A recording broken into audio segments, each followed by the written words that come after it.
Magandang gabi mga masters, bali ngayon po ay 3 videos po ma-upload ko po sa aking YouTube channel. Tama nga mga masters, 3 videos nga po ma-upload ko po. Yon, what's up mga masters? Nandito na naman tayo sa panibagong araw, panibagong kabanata na naman ang pagsasama-samahan natin ngayon guys.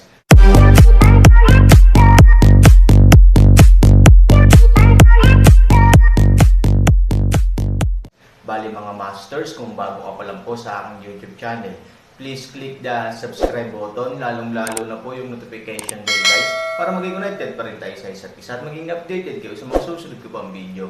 Bali mga masters, bago natin umpisahan ng kwento ay mag-shoutout po muna tayo para sa mga solid nating tagapakinig. Sobra akong nagpapasalamat sa inyo mga Sec Masters at aking mga Emperor. Maraming salamat sa solid na pagsuporta nyo. Yun na nga mga masters, no? Bali hindi na ito patagalin. In 3, 2, 1, let's go! Mga masters, baka pwedeng hindi tayo mag-skip ng ads. Salamat mga masters. Ang bagong yugto ni Daryl sa storytelling channel sa YouTube mapapakinggan. Ang bagong kabanata, at si Beatrice ay naglakad na patungo kay Pinunong General John. Nang makailang hakbang na si Beatrice, si Floria ay nagsalita at sinabi, "Victoria at Fatima, suotin niyo na ang inyong mga damit," habang si Pinunong General John ay nakatingin sa ibang direksyon. "Kailangan natin sumama kay Miss Bea na dalan ang alak kay Pinunong General John." Alam na ni Pinunong General John na alam na natin na siya ay bumalik dito sa loob ng silid hapagkainan. Bilang paggalang na din sa kanya, kailangan natin humarap kay Pinunong General John ngayon. At sa aking pagkakaalam, ang mga general ay wala dito sa loob ng imperyo at ang mga ito ay nasa labas ng imperyo at nasa ibang lugar na sakop ng Westrington. Kaya ngayon ang Pinunong General John ay lalabas ng imperyo para tumungo sa mga general. Kailangan natin lahat na magbigay ng mensahe sa Pinunong General na mag-ingat siya sa pagtungo kung nasaan ang mga general. Kaya magbihis na kayo, Fatima at Victoria, sabi ni Floria. Nang marinig ito nila Victoria at Fatima ay agad-agad nilang sinuot ang kanilang mga damit. At ang apat ay agad na sumunod kay Beatrice. At nang makarating na si Beatrice kay Pinunong General John, si Beatrice ay nagsalita at sinabi, "Pinunong General John, narito na ang mga alak na dadalin mo sa mga general," sabi ni Beatrice. Nang marinig ito ni Pinunong General John, ito ay nagsalita at sinabi, "Salamat sa iyo Miss Beatrice." At sa pagsabi ni Pinunong General ng ganong salita, ang apat na kasambahay na sila Victoria, Fatima, Floria, at Elodie ay nakalapit na din kila Beatrice at Pinunong General John. At si Floria ay nagsalita at sinabi, "Pinunong General John, mag-iingat kayo sa pagtungo nyo sa mga general. Makakabalik ba agad kayo?" sabi ni Fatima. At si Beatrice ay muli din nagsalita at sinabi, "Pinunong General John, magsasama ba kayo ng mga kasundaluhan sa iyong pagtungo kung nasaan ang mga general? O ikaw lamang ang magtutungo roon at walang kasama?" sabi ni Beatrice. Nang marinig ito ni Pinunong General John, ito ay may naalala, at si Pinunong General John ay napabulong sa kanyang sarili at sinabi, "Sa nangyari ngayon dito sa loob ng silid hapagkainan, nang makita ko ang ilan sa mga kasambahay ay walang suot na mga damit. At nang mapansin nilang ako ay nakatingin sa kanila, baka isipin ng mga ito ako ay isang mapagsamantalang lalaki. At tungkol sa pagsama ko kay Miss Ellie, baka ano ang isipin nila at baka maisip nila na may gagawin akong hindi maganda sa pagkababae ni Miss Ellie. Mas lalong hindi ko na dapat talaga ipaalam sa kanila na si Miss Ellie ang aking makakasama sa pagtungo kung nasaan ang mga general." Bulong ni Pinunong General John sa kanyang sarili. At nang mapansin ni Beatrice na hindi umimik si Pinunong General John, si Beatrice ay nagsalita muli at sinabi, "Pinunong General John, ayos ka lang ba? Bakit tila pinagpapawisan ka ngayon, at bakit hindi ka na nakaimak?" sabi ni Beatrice sa mapang-asar na tono. Nang marinig ito ni Pinunong General John, ito ay bumalik sa kanyang ulirat, at si Pinunong General John ay napakamot ng ulo at sinabi, "Nako, ikaw talaga Miss Beatrice. Siyempre naman ayos lang ako. Sa aking pagtungo ngayon sa mga general, tanging ako lang ang magtutungo roon. Wala akong isasama na mga kasundaluhan na kahit na sino man. Tutungo ako roon ng mag-isa. May mga mahalaga lang ako dapat sabihin sa mga general. At ang alak na iyan bilang pagbisita sa kanila kaya dadalin ko ang mga iyan sa kanila upang kahit papaano ay makapag-usap kami ng medyo may kasiyahan. At siguro hindi na din ako makakabalik muna sa araw na ito. Baka kinabukasan na akong makabalik dito. At kayo na muna ang bahala sa kaharian ni Emperor Daryl habang wala ako. At kung pagpatuloy nyo pa ang kasiyahan na ginagawa nyo, sige lang pagpatuloy nyo lang. Magsaya kayo at uminom ng alak hanggang sa malasing kayo ng husto. Ang araw na ito ay para sa inyong lahat. At ngayon ay kailangan ko na umalis at para makarating agad ako kung nasaan ang mga general. Sabi ni Pinunong General John. Nang marinig ito ng mga kasambahay lalo na si Beatrice. Ito ay nagsalita at sinabi. Pinunong General John. Ito na ang mga alak, mag-iingat ka Pinunong General John. Sabi ni Beatrice at iniabot ang ilang piraso ng mga alak.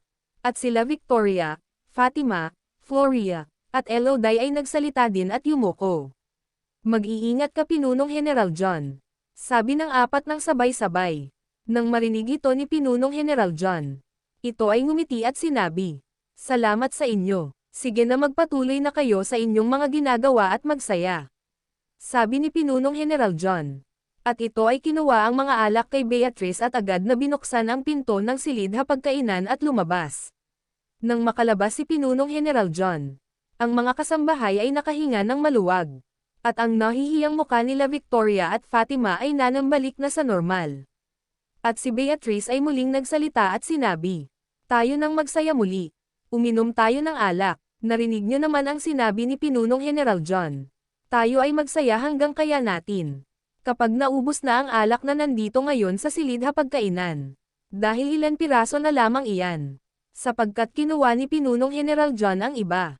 Ang mga alak na nandun sa imbakan ay ating kukunin. Hanggang hindi pa tayo nalalasing ng sobra. Sabi ni Beatrice sa masayang tono. Nang marinig ito ng apat na mga kasambahay. Sila ay tumugon at sinabi. Tama, tayo ay magsaya. At ang lahat ay nagpatuloy sa pagsaya. Samantala, si Pinunong General John ay naglalakad na sa hallway palabas ng kaharian na kung saan nakatayo si Ellie at inaantay siya. Habang naglalakad si Pinunong General John, ito ay napabulong sa kanyang sarili at sinabi, ang mga kababaihan na iyon ay talagang nagtataglay ng magagandang katawan. Ang mga hubog ng kanilang mga katawan ay kakaiba. Ang dalawang walang damit kanina ay nagtataglay ng malaking dibdib. Kaya hindi ko naiwasan kanina na napatingin sa kanila. Sayang lang din na si Miss Beatrice ay hindi nag-alis ng kanyang damit. Nakakatiyak ako na ang dibdib din ni Miss Beatrice ay sobrang ganda at medyo malaki. Sayang lang, bulong ni Pinunong General John sa kanyang sarili. At maya-maya, ito ay nagulat sa kanyang naiisip at sinampal niya ang kanyang sarili at sinasabi. Ano ba ang iniisip ko? Bakit ganon na lang ang pumasok sa isipan ko? Bulong ni Pinunong General John. Habang naglalakad at medyo sinasampal ang sarili. At sa labas ng kaharian habang nakabukas ang pinto nakikita ni Ellie si Pinunong General John na naglalakad at medyo malapit na ito sa kanya. At nakikita ni Ellie kung ano ang ginagawa ni Pinunong General John sa kanyang sarili. At si Ellie ay nagsalita sa kanyang sarili at sinabi, anong nangyayari kay Pinunong General John? Tila sinasaktan niya ang kanyang sarili. Sa anong dahilan at anong nangyari bakit sinasampal niya ang kanyang sarili? Sabi ni Ellie habang nakatingin kay Pinunong General John sa hindi kalayuan. Sa ilang minutong paglalakad ni Pinunong General John. Malapit nang makalabas si Pinunong General John. At nang makita niya na nakatingin sa kanya si Ellie. Si Pinunong General John ay ngumiti. At nang makalabas na si Pinunong General John sa palasyo ni Daryl. Si Pinunong General John ay nagsalita at sinabi, Miss Ellie, handa ka na bang sumama sa akin? Tayo ay aalis na ngayon patungo kung nasaan ang mga general. At ang mga alak na ito ay dadalhin natin sa kanila ngayon. Sabi ni Pinunong General John.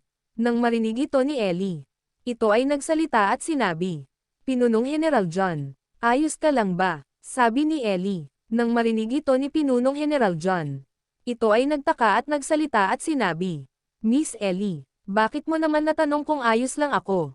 Syempre naman maayos ako at nasa mabuting kalagayan ako. Bakit mo natanong? Sabi ni Pinunong General John. Nang marinig ito ni Ellie, ito ay napahawak sa kanyang ulo at sinabi, kanina kasi Pinunong General John. Habang naglalakad ka patungo dito, Napansin ko na para bang sinasaktan mo ang iyong sarili. May nangyari ba sa loob ng silid hapagkainan kanina sa iyong pagtungo roon para kunin ang mga alak na yan? Sabi ni Ellie. Nang marinig ito ni Pinunong General John. Ito ay medyo nagulat at naalala naman niya ang kanyang nakita sa loob ng silid hapagkainan. At si Pinunong General John ay napabulong sa kanyang sarili at sinabi, "Nako, nakita pala ni Miss Ellie ang ginawa kong pagtapik sa aking muka. At ngayon hindi ko pwedeng sabihin sa kanya na ako ay hindi sadyang makita ang mga magagandang katawan ng dalawang kasambahay na kanyang kasamahan kanina. Nakakahiya itong isipin at baka ano pa ang pumasok sa isip ni Miss Ellie at baka siya pa ay may lang sa akin." Sabi ni Pinunong General John sa kanyang sarili. Yun na nga mga masters, no? Bali panibagong kabanata na naman yung natapos natin ngayong gabi. Muli, maraming salamat po talaga sa walang sawang suporta po sa aking YouTube channel na talagang inaabangan nyo po ang bawat upload ko po. Bali mga masters, magkita-kita ulit po tayo bukas ng gabi at ngayon po ay magpapaalam po muna tayo. Bali mga masters, bye-bye!